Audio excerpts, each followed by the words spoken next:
Pernah nggak sih kalian mendengar cerita orang yang bekerja bertahun-tahun, tetapi tiba-tiba dapat surat PHK?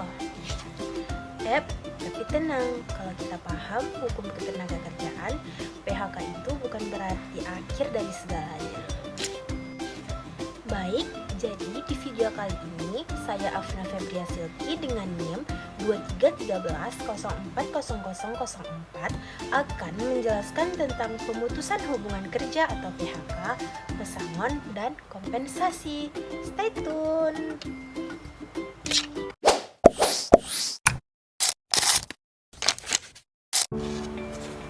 PHK atau pemutusan hubungan kerja adalah berakhirnya suatu hubungan kerja antara pekerja dan pengusaha.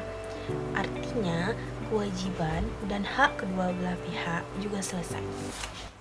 Nah, kalian tahu nggak apa alasan seorang pekerja itu di PHK?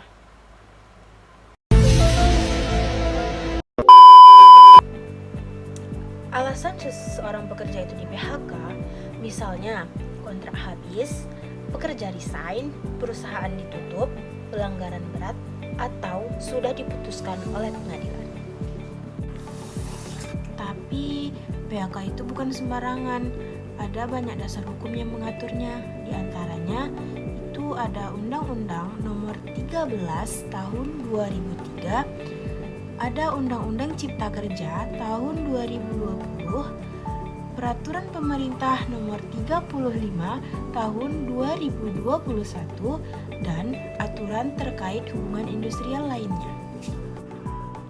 Nah, dari dasar-dasar hukum yang saya sebutkan sebelumnya, itu memiliki tujuan yang sangat jelas, yaitu untuk memastikan pekerja tidak merasa dirugikan dan perusahaan mempunyai kepastian hukum yang sangat jelas.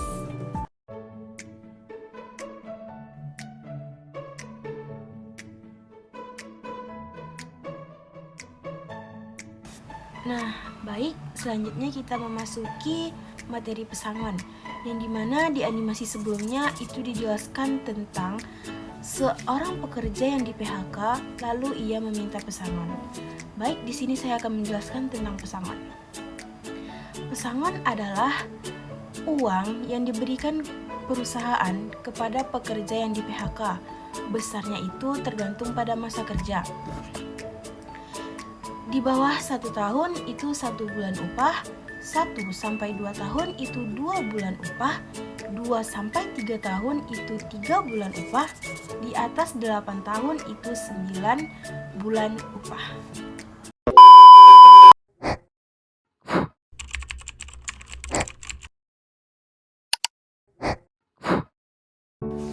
Nah, selain pesangon, ada juga nih yang namanya uang masa penghargaan kerja atau biasa yang disebut dengan istilah kompensasi.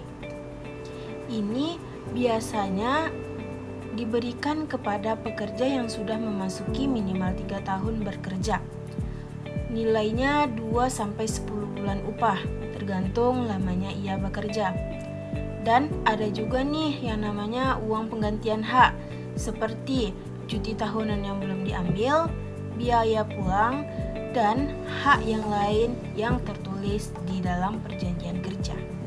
Nah, jadi dari penjelasan-penjelasan sebelumnya dapat kita simpulkan, yang pertama, PHK adalah mekanisme hukum yang harus dilakukan dengan alasan jelas dan prosedur yang benar.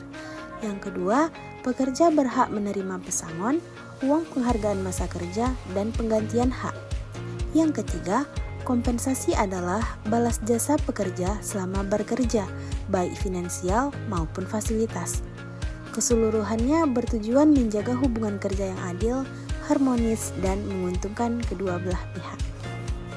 Nah, kita udah sampai di akhir nih. Semoga penjelasan tadi bisa membantu kalian untuk memahami materi lebih mudah. Terima kasih sudah menonton sampai akhir. Dadah!